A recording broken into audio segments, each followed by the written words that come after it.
یہ کہتے ہیں جب کسی کے گھر میں میت پڑی ہوتی تو کیا ڈھول بجاؤ گے؟ ہے یہ سوال کرتے ہیں نہیں کرتے ہیں کہ بھائی اگر تمہارے گھر میں میت پڑی ہوگی تو کیا ڈھول بجاؤ گے؟ تو اس سے پوچھو کہ خواجہ غریب نواز کا جو وصال ہوا تھا، جو وفات ہوئی تھی، وہ 6 رجب کو ہوئی تھی، پھر 6 رجب کو ڈھولک کیوں بج رہی ہے؟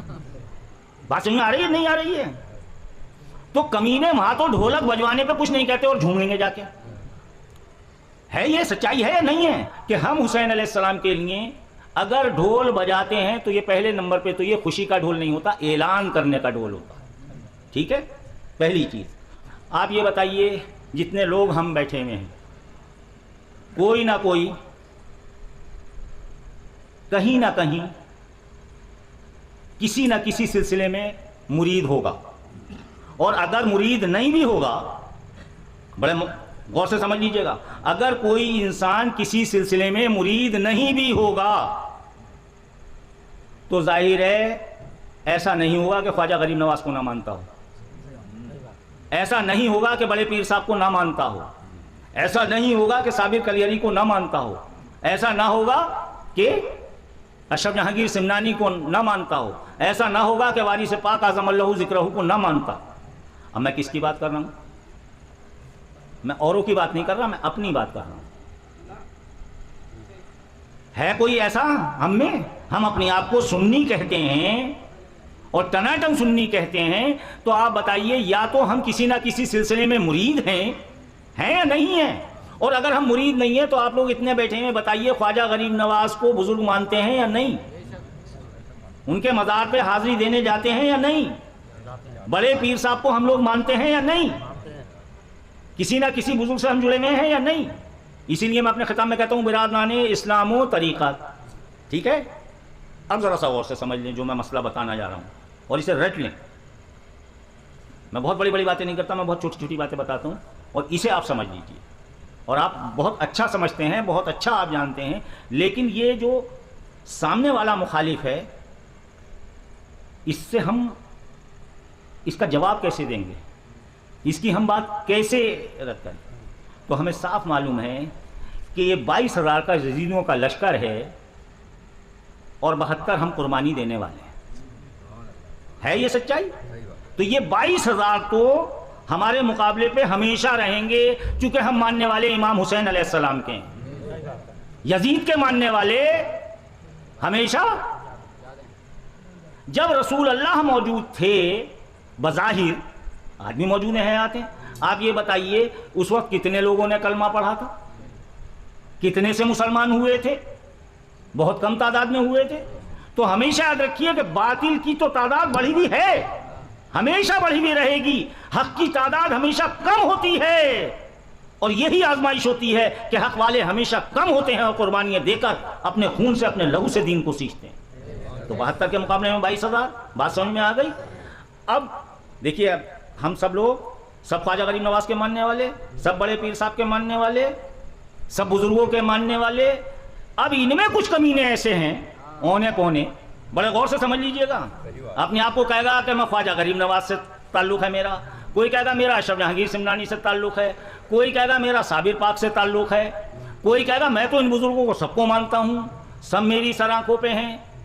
اور یہ عام لوگوں کی بات نہیں ہو رہی، یہ جو مسجدوں میں امامت کر رہے ہیں، یہ جو حافظ کہلا رہے ہیں، خطیب کہلا رہے ہیں، ان کی اس خطابت سے کبھی مت گھبرانا.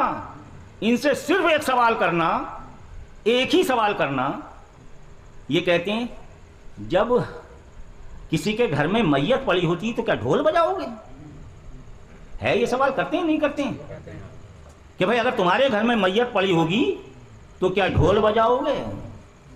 تو اس سے پوچھو کہ خواجہ غریب نواز کا جو وصال ہوا تھا، جو وفات ہوئی تھی، وہ 6 رجب کو ہوئی تھی، پھر 6 رجب کو ڈھولک کیوں بج رہی ہے؟ بات سمجھ میں آ رہی ہے نہیں آ رہی ہے؟ تو کمینے وہاں تو ڈھولک بجوانے پہ کچھ نہیں کہتے اور جھومیں گے جا کے. ہے یہ سچائی ہے یا نہیں ہے؟ اچھا، عرس کسے کہتے ہیں صاحب؟ عرس ہر ایک میں ہوتا ہے. عرس جو ہوتا ہے کب ہوتا ہے؟ عرس کسی بھی ولی کا برسی پہ، بہت عمدہ. عرس کا مطلب برسی. جو بزرگ ہوتے ہیں ان کی برسی کو عرس کہا جاتا ہے. عرس اس لیے کہا جاتا ہے کہ عرس کے معنی ہے کہ بالکل جس طرح دلہن مطمئن ہو کر سج کر اپنے باپ کے ہاں سے اپنے شوہر کے ہاں جاتی ہے تو اسے عروس یعنی دلہن کہا جاتا ہے، اور اس کی حفاظت یقینی ہو جاتی ہے دونوں طرف سے. اسی سے یہ لفظ عرس بنا کہ اسی طرح سے اللہ کے جو یہ نیک بندے ہیں یہ اس طرح سے اللہ کی بارگاہ میں سج دھج کے جاتے ہیں کہ پھر یہ محفوظ ہو جاتے ہیں. اللہ انہیں محفوظ فرما لیتا ہے اور ان کی زندگی میں جتنی نیکیاں ہوتی ہیں 70 گنا ہو جاتی ہیں، ان کی طاقت بڑھ جاتی ہے، اور اسی لیے ہر سال ان کے عرس پہ لوگ اکٹھے ہوتے ہیں اور اپنے لیے ایصال ثواب کرتے ہیں اور ان کے حق میں اپنی عقیدتوں کے نذرانے قرآن کی تلاوت کر کر فاتحہ سورہ فاتحہ پڑھ کر وہ نذرانے پیش کرتے ہیں. تو اب سمجھ میں آئی بات؟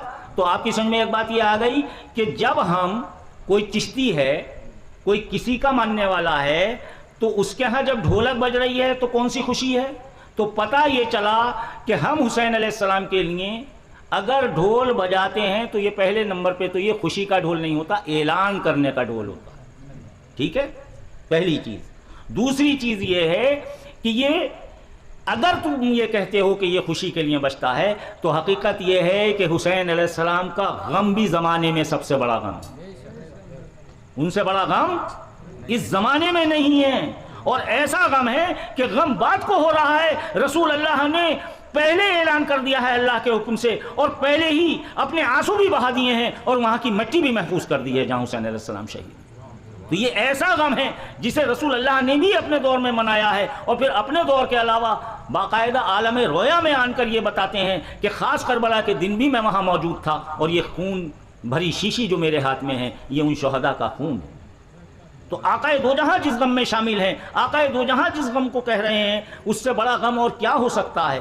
اس سے بڑا غم ہمارے لیے نہیں ہے، لیکن اس سے بڑی خوشی بھی نہیں ہے، اس سے بڑی خوشی بھی نہیں ہے کہ اے حسین علیہ السلام آپ فخر انبیاء ہیں، تمام رسول اور نبی آپ پر فخر کرتے ہیں، اور آپ نے وہ کارنامہ انجام دیا ہے جس پر نبی اور رسول بھی یہ کہتے ہیں کہ واہ واہ حسین تم نے کیا کر ڈالا، حسین تم نے جو قربانی دے دی. ہم نے یہ تو دیکھا ہے کہ اللہ کی راہ میں انسان اپنا جان مال قربان کر دیتا ہے، لیکن یہ کسی سورما کو نہیں دیکھا کہ اپنے 6 ماہ کے بچے کو بھی قربان کر دے اور 25 سال کی جوانی بھی قربان کر دے، اپنے تمام ملنے والوں کو قربان کر دے، اور آخر میں اللہ سے یہ کہے کہ میرا خون بھی اب تو تیری رضا کے لیے شامل حال ہے. یہیں پر